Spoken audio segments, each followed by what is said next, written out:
আসসালামু আলাইকুম রহমতুল্লাহ। আমি মোহাম্মদ সাহাদুদ্দিন। আজকে কোরআনে কারিম থেকে ছোট্ট একটা লেসন শেয়ার করব। মূলত এই ভিডিওটা সাধারণ মুসলমানদের জন্য, যেহেতু কোরআন থেকে একটা লেসন, কোনো বড় কোনো আলেম যদি দেখে থাকেন, আমার যদি কোনো ভুল হয়ে থাকে অবশ্যই কমেন্ট বক্সে জানিয়ে দিবেন, ইনশাল্লাহ আমি সাদরে গ্রহণ করব। তো মূল পয়েন্টে যাওয়ার আগে ব্যাকএন্ডে কিছু কথা বলে নেই। আমরা যারা সাধারণ মুসলমানরা আছি, আমরা যে যেই কর্মই করি না কেন, যে যেই পেশায় থাকি না কেন, আমরা সাধারণ মুসলমানরা অনেক সময় অনেক ধরনের বিপদ আপদ বা ক্ষতিগ্রস্ত হয়ে আমরা পেরেশান হয়ে যাই।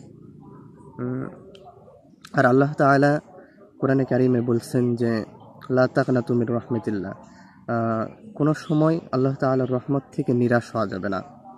কিন্তু আমরা এটা আল্লাহ তাআলার উপর তখন অনেক সময় ভরসা রাখতে পারি না, অনেক সময় পেরেশান হয়ে যায়। Come to the main point, যে আল্লাহ তাআলা তখন আমাদের কি করণীয়, আল্লাহ তাআলা কি বলেন? নিরাশ হওয়া যাবে না, কিন্তু আল্লাহ তাআলার কাছে তখন চাইতে হবে, সাহায্য চাইতে হবে। তো তখন আমরা কিভাবে সাহায্য চাইতে পারি? আল্লাহ তাআলা কোরআনে কারিমের মধ্যে বলছেন যে আমার কাছে সাহায্য চাওয়ার পথ হলো দুইটা। সেটা হলো ইয়া আইয়ুহাল্লাযীনা আমানুস্তাঈনু বিস-সাবরি ওয়াস-সালাহ। আল্লাহ তাআলা বলেন যে যারা আমার উপর ঈমান এনেছে, আমাকে বিশ্বাস রাখে, তারা যেন আমার সাহায্য চায় দুইটা জিনিসের দ্বারা। দুইটা জিনিস হলো কি? একটা হলো নামাজের মাধ্যমে মুমিনরা আমার কাছে সাহায্য চাইবে। দুই নম্বর হলো ধৈর্যের মাধ্যমে আমরা আল্লাহ তাআলার কাছে চাইতে পারি।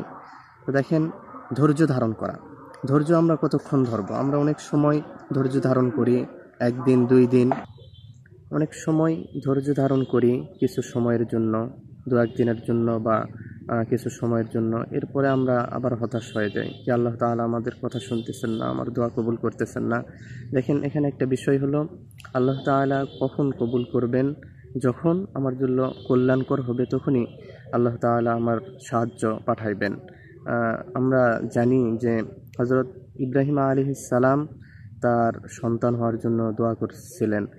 কত বছর পরে ইসমাইল আলাইহিস সালাম, আল্লাহ তাআলা তাকে এরকমভাবে একজন সন্তান দিছেন। তো এগুলো আমাদের জানার দরকার বা বোঝার দরকার যে আমরা হতাশ হব না, আমরা ধৈর্য ধারণ করব।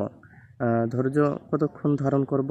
মনে করেন, যখন আমরা ডাক্তারের কাছে যাই, ডাক্তার প্রেসক্রিপশান দেয়, ওষুধ খেতে বলে, কতক্ষণ আমরা ওষুধ খাই?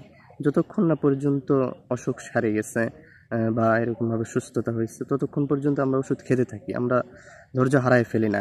তো এরকম আল্লাহ তাআলার কাছে সাহায্য চাইতে থাকা ধৈর্য ধারণের মাধ্যমে, ধৈর্য ধারণ করতে থাকা। আর 2 নম্বর হলো নামাজের মাধ্যমে আল্লাহ তাআলার কাছে সাহায্য চাওয়া। দেখেন, নামাজ এমন একটা বিষয়, আল্লাহ তাআলা এখানে বলছেন যে ধৈর্যের সাথে সাথে নামাজ পড়া, নামাজের মাধ্যমে আল্লাহ তাআলার কাছে সাহায্য চাওয়া।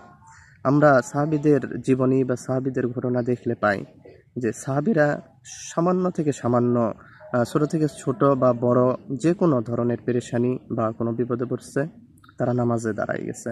এরকমভাবে সামান্য জুতার ফিতা ছিঁড়ে গেছে, নামাজে দাঁড়ায় গেছে।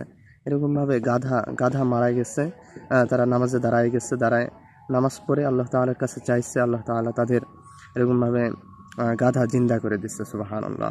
তো এই জন্য ধৈর্য ধারণ করা, পাশাপাশি নামাজের মাধ্যমে আল্লাহ তাআলার কাছে চাইতে থাকা। আল্লাহ তাআলা বলেন যে ইন্নাল্লাহা মা'আস সাবিরিন, যে ধৈর্য ধারণ যারা করে আল্লাহ তাআলা তাদের সাথেই থাকে, সুবহানাল্লাহ। তো এই জন্য আমরা অনেক সময় অনেকভাবেই পেরেশানির মুখে পড়ি বা বিপদের মুখে পড়ি, অনেক ধরনের পেরেশানি, অনেক ধরনের বিপদ। আমরা কোনো মানুষ নেই যে বিপদ আপদ ছাড়া, কিন্তু আল্লাহ তাআলার কাছে সাহায্য চাইতে থাকা এই দুইটা জিনিসের মাধ্যমে। আল্লাহ তাআলা অবশ্যই আমাদের ব্যাপারে অবগত আছেন, আল্লাহ তাআলা সব কিছু দেখেন, জানেন, সব কিছুই শুনতেছেন। তো আল্লাহ তাআলার কাছে বিপদ আপদের সময় এই দুইটা জিনিসের দ্বারা আল্লাহ তাআলার সাহায্য চাইতে থাকা।